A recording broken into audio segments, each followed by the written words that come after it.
The conference room feels like it's closing in on me, despite the floor-to-ceiling windows overlooking the city. My hands are trembling so badly I have to press them flat against the polished mahogany table. I can't look at Sophie, can't bear to see that sympathetic mask she's wearing while she systematically destroys everything I've worked for. As you can see from the projections, Sophie's voice carries that perfect note of professional concern. The initial strategy proposed by Paisley's team shows some concerning oversights. I've taken the liberty of highlighting the major risk factors. My throat burns as I watch 6 months of work being gutted in front of the executive team. The same work Sophie had enthusiastically supported just last week over late-night strategy sessions and shared cups of coffee. The same project she'd helped refine, offering suggestions with a warm smile and encouraging words. These market penetration estimates seem particularly optimistic, she continues, clicking to the next slide. Almost naive, really. Naive. The word hits like a slap. I force myself to breathe slowly, trying to maintain composure as I watch my career imploding in real time. Through the fog of betrayal, I notice Nathaniel nodding along, his expression grave. Of course he's convinced. Sophie's been having private meetings with him for weeks. Meetings I thought were about her own projects, not about systematically dismantling mine. I think we need to seriously reconsider the entire approach, Sophie concludes, her voice dripping with manufactured regret. I know Paisley worked hard on this, but we can't let sentiment cloud our judgment when millions are at stake. Sentiment, as if my 100-hour weeks were just some cute exercise in feeling good, as if I hadn't verified every number, researched every projection, prepared for every contingency, as if I hadn't called my mom last night, finally ready to tell her all her sacrifices were worth it because her daughter was about to break through. Paisley? Nathaniel's voice cuts through my thoughts. Would you like to respond to any of these points? I open my mouth, but nothing comes out. How do you defend against a complete betrayal? How do you counter when someone who knows every detail of your strategy uses that intimate knowledge to systematically dismantle it? I would need time to review these specific concerns, I manage, hating how weak my voice sounds. This is the first I'm seeing these particular objections. Sophie's eyes widen in perfectly feigned surprise. Oh, I thought we discussed some of these issues last week. Remember during our strategy session? The lie is so smooth, so casual, I almost doubt my own memory for a second. But no. Last week she was enthusiastic, supportive, helping me refine my presentation. Actually, I have the meeting notes here somewhere, she interrupts, making a show of shuffling through her papers. But regardless, the numbers speak for themselves. The rest of the meeting passes in a blur. I sit there, numb, as my project is effectively killed. As I'm effectively killed, professionally speaking. Sophie delivers the fatal blows with such apparent reluctance, such convincing concern for the company's well-being, that I can see everyone buying it completely. Afterward, I sit alone in the conference room, staring at my laptop screen without seeing it. The cleaning staff will probably find me here at midnight if I don't move soon. A soft knock at the door makes me jump. Rough meeting, Maggie says quietly, sliding into the chair next to me. Her eyes are full of sympathy, but there's something else there too. Something that looks like fear. Yeah, my voice sounds hollow even to my own ears. I don't understand why she would. Because the VP position is opening up next month, Maggie whispers, glancing nervously at the door. Sophie needed to eliminate the competition, and you were the biggest threat. The words hit me like a physical blow. What? There's no VP position opening up. There is. It's not public yet, but Sophie somehow found out. She's been systematically. Maggie trails off as footsteps approach outside. The door opens and Sophie appears, still wearing that mask of professional concern. Paisley, do you have a minute? I thought we should discuss next steps. Maybe look at salvaging some elements of the project? I look at her. Really look at her. For the first time since the meeting started. At her perfectly crafted expression of sympathy. At the calculated gleam in her eyes that I somehow never noticed before. At the slight upturn of her lips that, now that I know to look for it, appears less like concern and more like satisfaction. Of course, I hear myself say, my voice steady despite the rage building in my chest. We should definitely discuss next steps. Sophie smiles. And in that moment, I realize just how badly she's underestimated me. I don't remember driving home. One moment I'm in the office parking garage, gripping the steering wheel so hard my knuckles turn white, and the next I'm standing in my dark apartment, still in my work clothes, staring at nothing. My phone buzzes for the 20th time. More messages from Sophie, each one dripping with fake concern. Let's grab coffee tomorrow and brainstorm. We can salvage this. I really think this could be a growth opportunity for you. I hurl the phone across the room. It hits the wall with a satisfying crack, though not hard enough to break, just like me. The microwave clock reads 8:47 p.m. when someone knocks at my door. For a terrible moment, I think it might be Sophie, coming to twist the knife with more false sympathy. But it's Maggie, holding a bottle of wine and wearing an expression that says she knows exactly how deep this betrayal goes. "You look like hell," she says, pushing past me into the apartment. "Thanks." I manage a weak smile as she heads straight for my kitchen, grabbing wine glasses with the familiarity of countless girls' nights.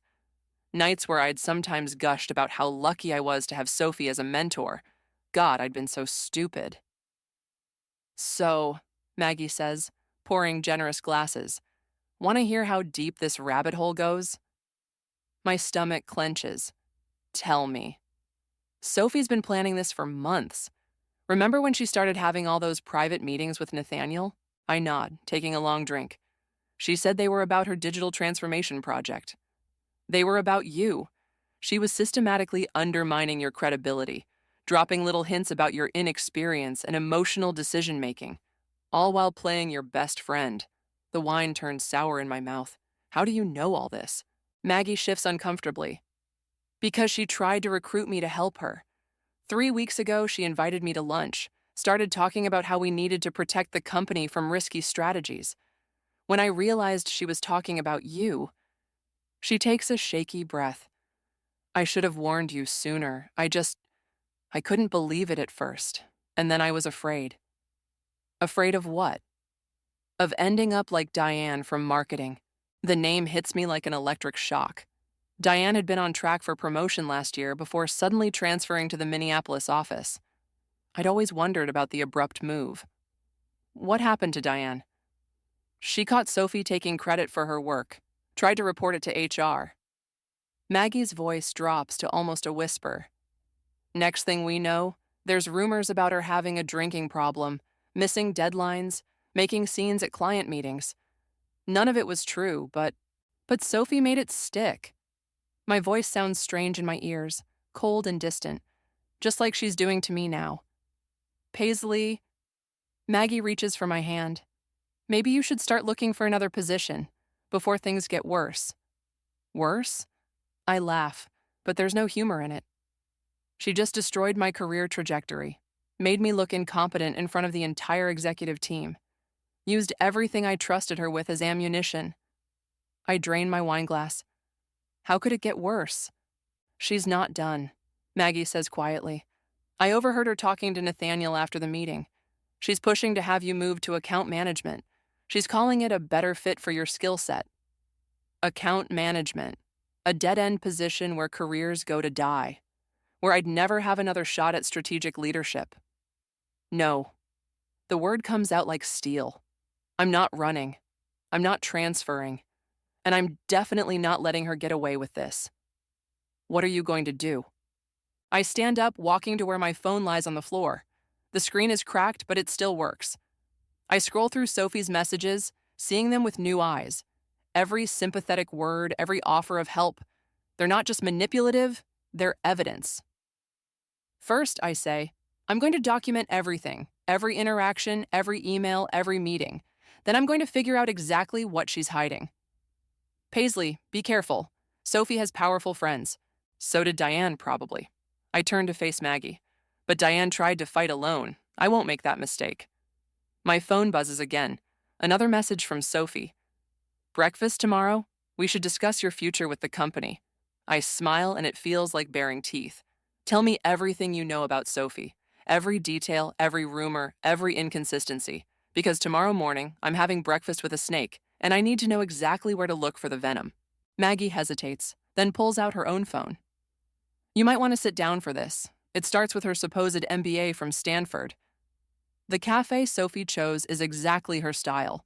all gleaming surfaces and $7 lattes. I arrive 15 minutes early, settling into a corner table where I can watch the door. My hands are steady as I set up my phone to record, tucking it partially under my napkin. Legal in this state, I checked. Sophie breezes in right on time, designer handbag swinging. Paisley, I'm so glad you agreed to meet. She pulls me into a hug I don't return. I ordered us both oat milk lattes. Still your favorite, right? Of course she remembers my coffee order, just like she remembers my mother's name, my childhood dream of becoming a writer, the fact that thunderstorms make me anxious. She collected these details like ammunition, storing them away for moments exactly like this. Thanks, I say, forcing a smile. So thoughtful of you. Always. She settles into her chair, arranging her face into perfect concern. Listen, about yesterday. I know that was hard, but I really think this could be a positive turning point for your career. How so? Well, I've been talking with Nathaniel. She leans forward conspiratorially. There might be an opening in account management. Much better work-life balance, less pressure. I think it could be perfect for you. My throat tightens. Maggie was right. That's quite a change from strategic planning. Sometimes a step sideways is really a step forward. She stirs her latte with practiced precision. Besides, we both know the executive track can be brutal. Look what happened to poor Diane. The casual mention of Diane sends ice through my veins. It's not a random example. It's a warning. Speaking of career paths, I say carefully, I was looking up your Stanford MBA thesis the other day for inspiration. Strangely, I couldn't find it in the database. The tiniest flicker crosses Sophie's face. So brief, I would have missed it if I hadn't been watching for it. Oh, you know how university systems are. Probably filed under the wrong name or something? Probably. I take a sip of my latte. When did you graduate again? 2018? 2019. She says it automatically, then frowns slightly. Last night, Maggie showed me Sophie's LinkedIn profile. It clearly states 2018.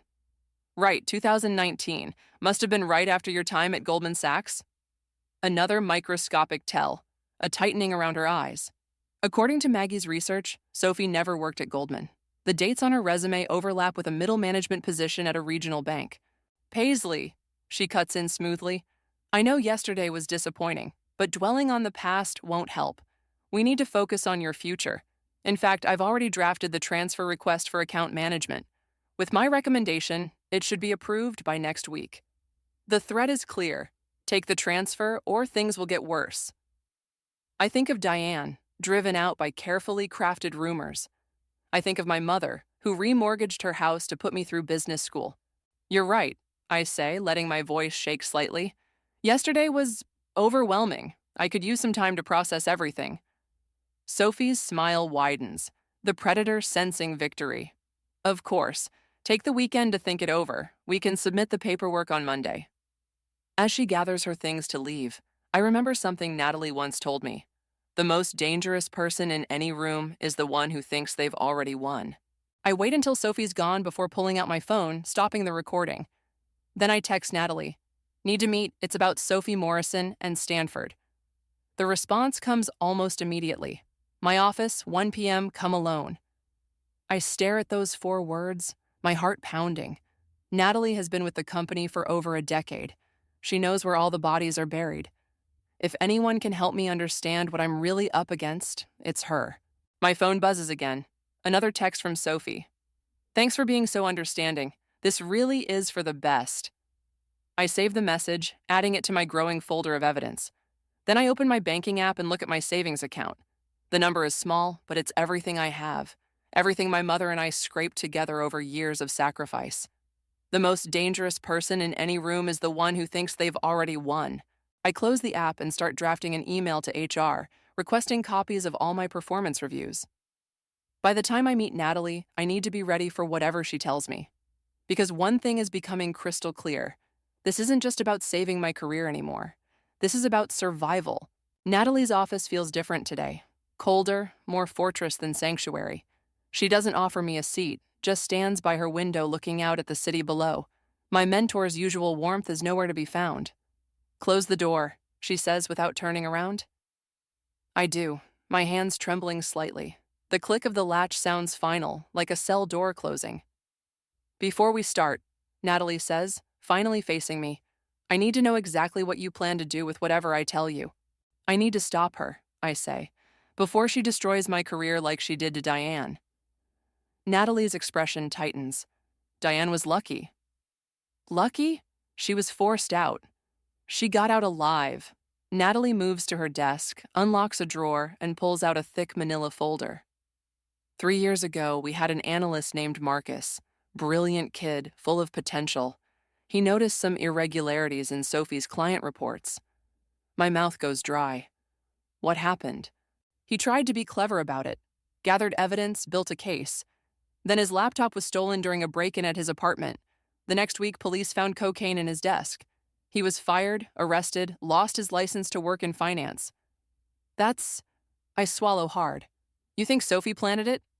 I think Sophie does whatever it takes to protect herself.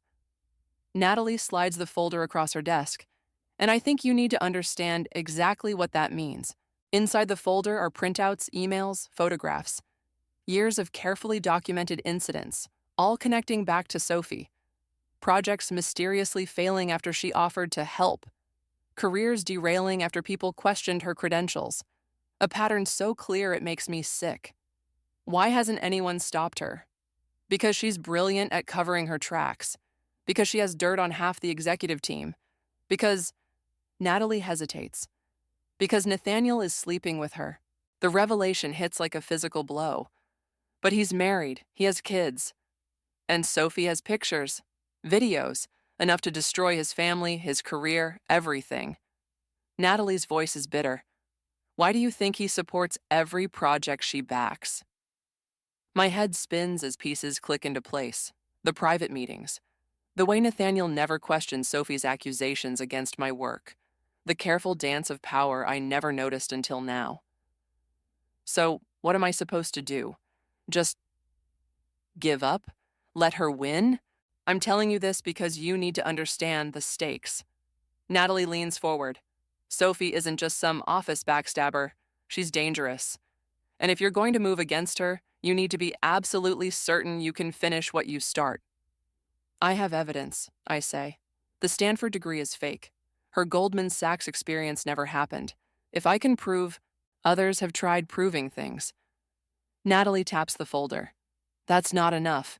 You need something she can't wiggle out of. Something that would destroy her completely. She pauses. And you need to be willing to get your hands dirty. My phone buzzes. A text from Sophie.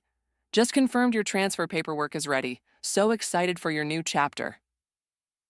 Looking at her message, I feel something shift inside me.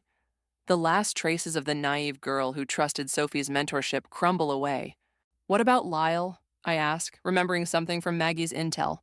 Her ex-partner from the consulting firm? Natalie's eyebrows rise slightly. What about him?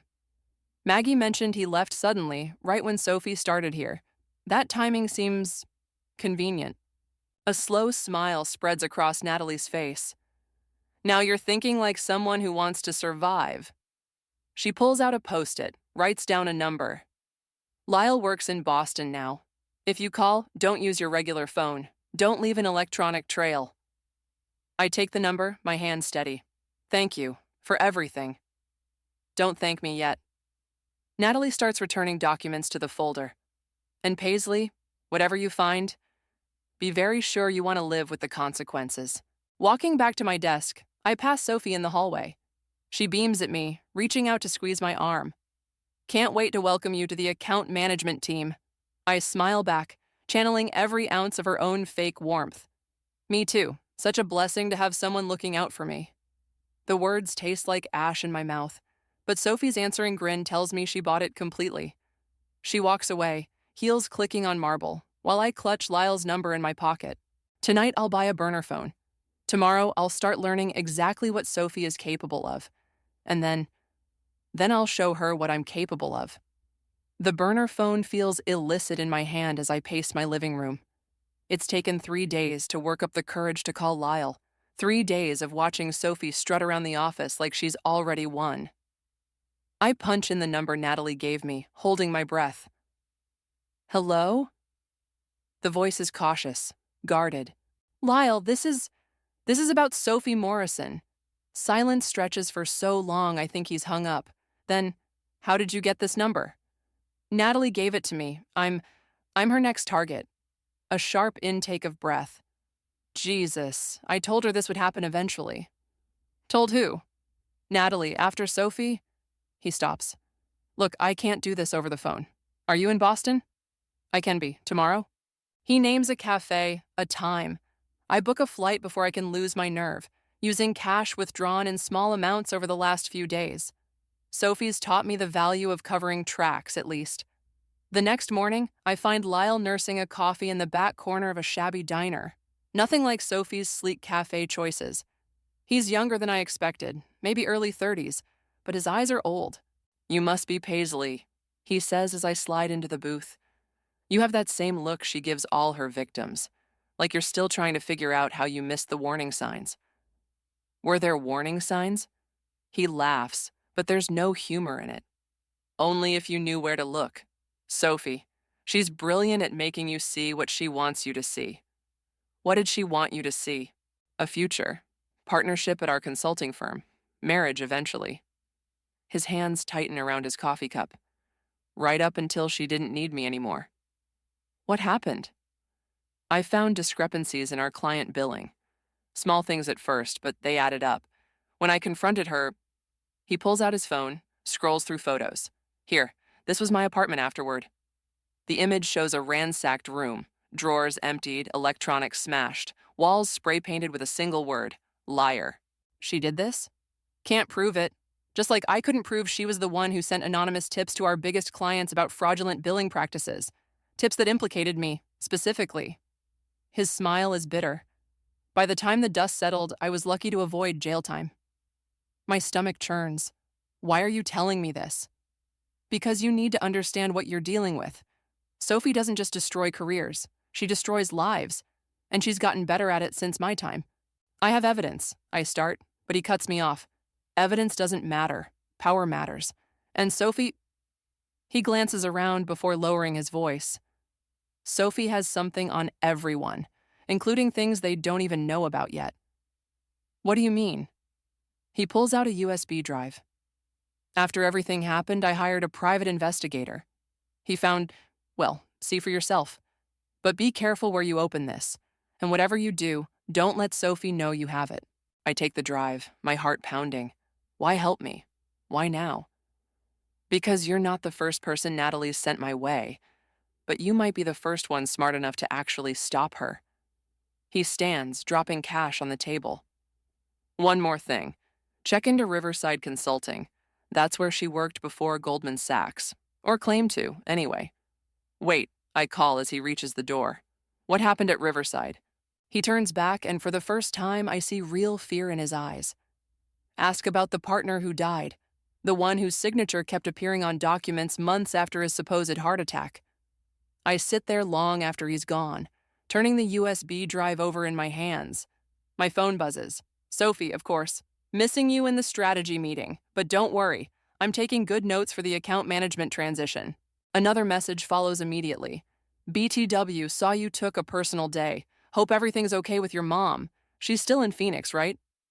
My blood runs cold. I never told Sophie where my mother lives. Never mentioned Phoenix at all. The threat is clear. She's watching me, monitoring my movements. I book a return flight under a different name, paying cash again. On the ride to the airport, I think about Lyle's ransacked apartment, about Marcus and the planted cocaine, about the dead partner at Riverside. The USB drive weighs heavy in my pocket, like a loaded gun. Sophie thinks she's the only one willing to get her hands dirty. Time to show her just how wrong she is. But first, I need to call my mother. Tell her to change her locks, check her accounts, be careful. Because if Sophie's willing to destroy lives over business deals, what might she do when she realizes I'm coming for everything she has? The contents of Lyle's USB drive glow on my laptop screen at 3 a.m., making my hands shake so badly I can barely scroll. Financial records, emails, photos, but most damning, a video file showing Sophie and a silver-haired man I recognize as the deceased Riverside partner, arguing about forged documents. A video dated 3 months after his supposed death. A knock at my door makes me slam the laptop shut. My heart pounds until I hear Maggie's voice. Paisley, it's me. She looks terrible. Mascara smeared, hair disheveled. Sophie knows you went to Boston. What? She called me into her office today, started asking questions about our friendship, about your emotional stability.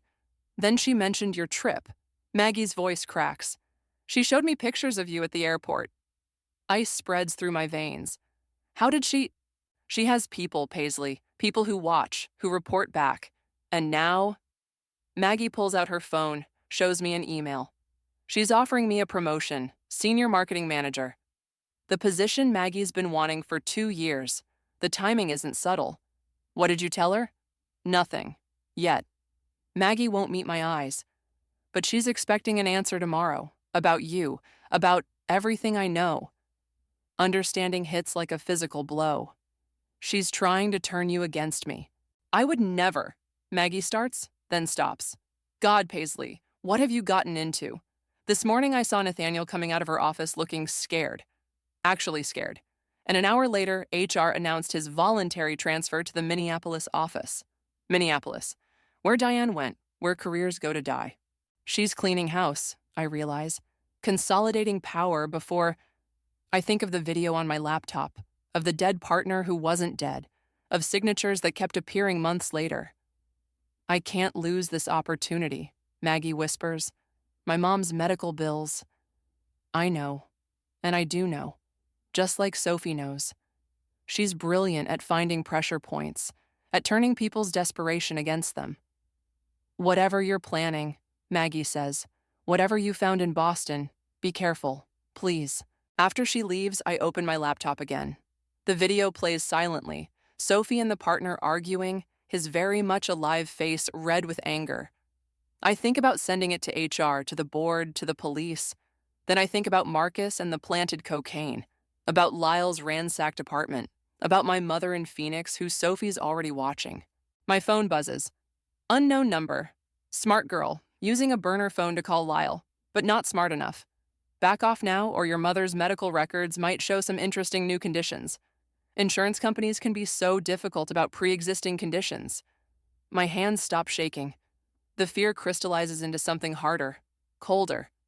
Sophie thinks this threat will make me back down. Instead, it shows me exactly what I need to do. I dial Natalie's number. It's late, she answers. I need everything you have on Nathaniel. The affairs, the evidence Sophie's using to control him, all of it. A long pause. Why? Because Sophie just had him transferred, which means she doesn't need him anymore, which means he has nothing left to lose, Natalie finishes, and men with nothing left to lose.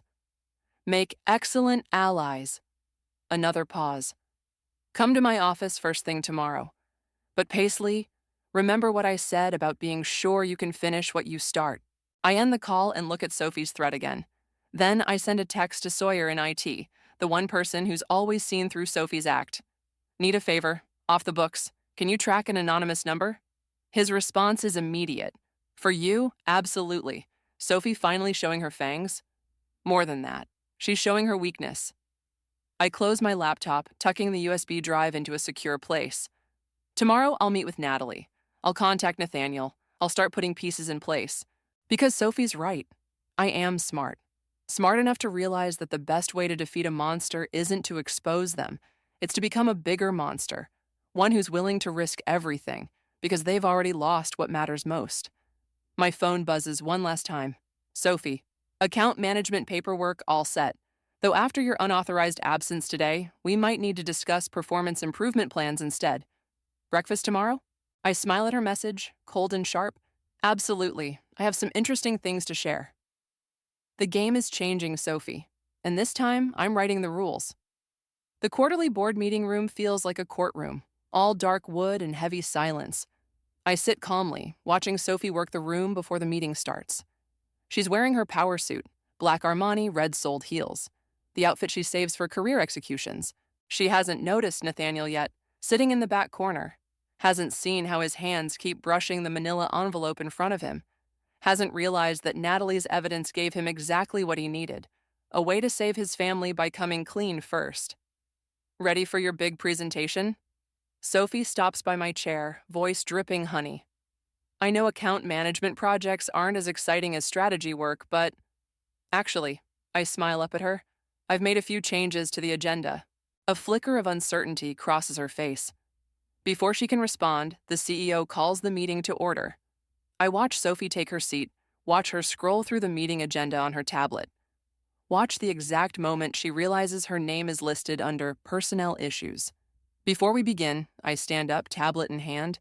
I'd like to address some concerns about organizational integrity. Sophie's face remains perfectly composed, but her knuckles whiten around her pen. She thinks she knows what's coming. Accusations about my project, about her sabotage. She's prepared for that battle. She's not prepared for what actually comes next. 3 years ago, I begin, a partner at Riverside Consulting died of a heart attack. Or at least, that's what the official record shows. I pull up the first document. However, I have evidence that he was very much alive 3 months later, when several major client contracts were signed with his supposedly deceased signature. The room stills. Sophie's smile freezes. These signatures authorize the transfer of substantial funds to offshore accounts that, interestingly, connect to shell companies currently receiving consulting fees from our own organization. This is ridiculous. Sophie starts to stand. Obviously some sort of, I have video, I cut her off, of you, Sophie, arguing with a dead man about forged documents. Would you like me to play it? She sinks back into her chair. For the first time, I see real fear in her eyes. Additionally, I continue, I have statements from multiple employees about systematic harassment, evidence tampering, and financial misconduct. Mr. Lucas?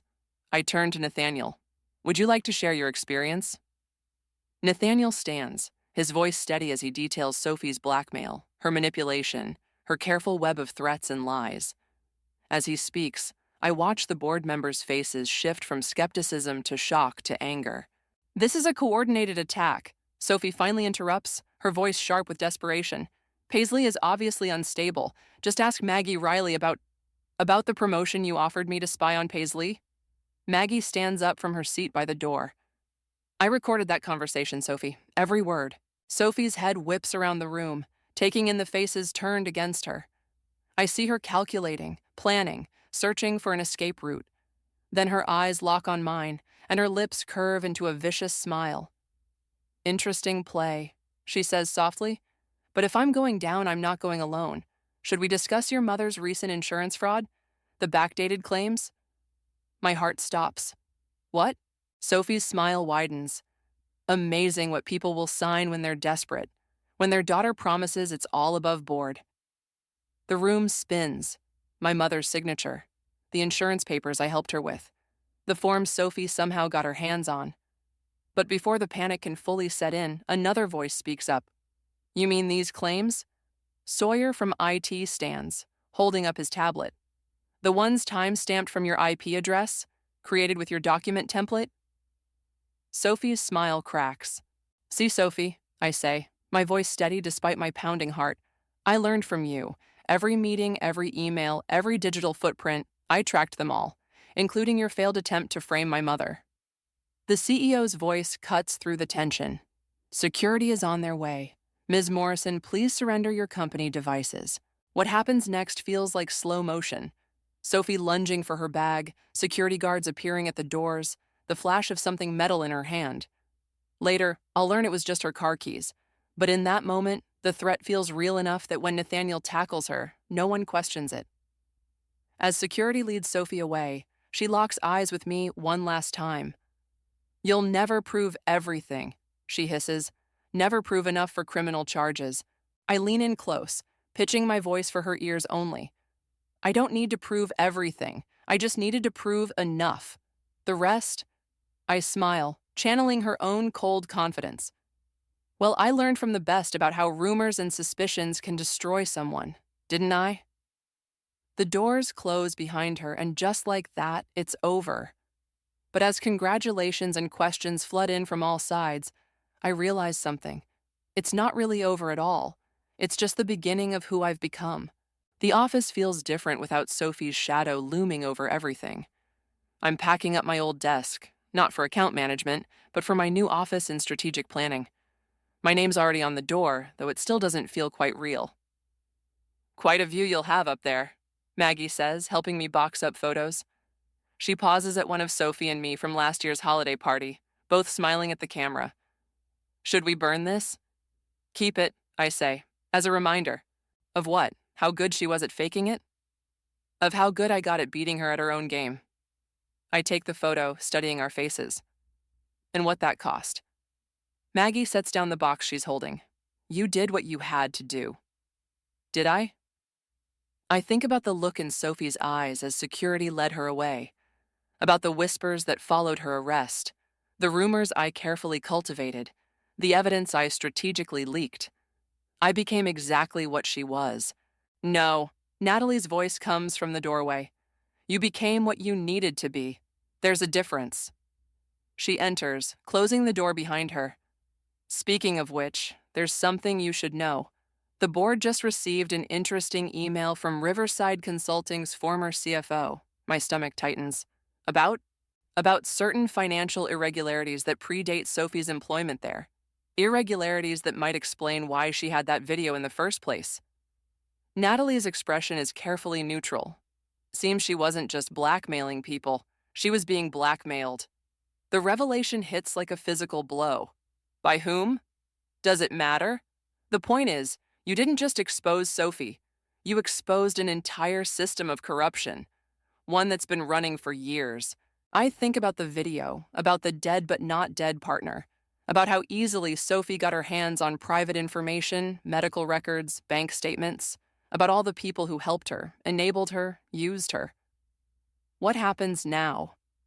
Now? Natalie smiles. Now you have a choice. You can take your promotion, do your job, and let others handle the cleanup, or you can help me finish what you started. Because Sophie wasn't the disease. She was just a symptom, and someone needs to cure the underlying infection.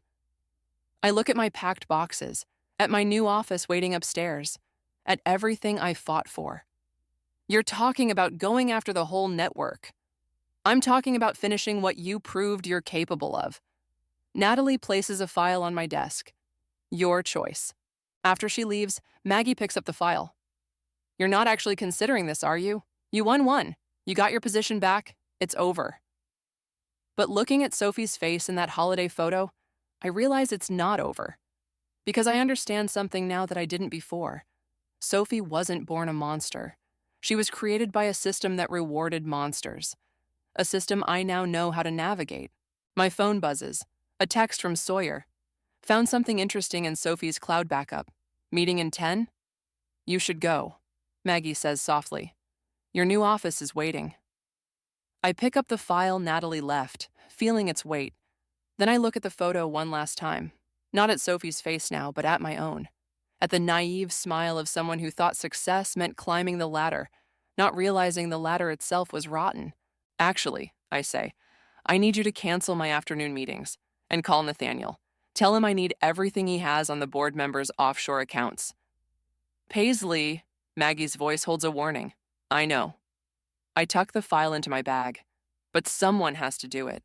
Someone who knows how to play the game without getting consumed by it. How can you be sure you won't? I think about my mother's face when I told her she was safe. About Diane's voice on the phone, thanking me for clearing her name. About Marcus, now working again in finance after his record was expunged. Because I remember who I'm fighting for, I say, heading for the door, and because now I know exactly who I am. The holiday photo stays on my desk, a reminder not of Sophie's betrayal, but of my own evolution. Because sometimes the only way to change a broken system is to master its rules, not to become a monster, but to learn how to hunt them. My phone buzzes again. Sawyer, you're going to want to see this. I smile, feeling that familiar cold clarity settle over me. Sophie taught me how to play the game. Now it's time to change the rules.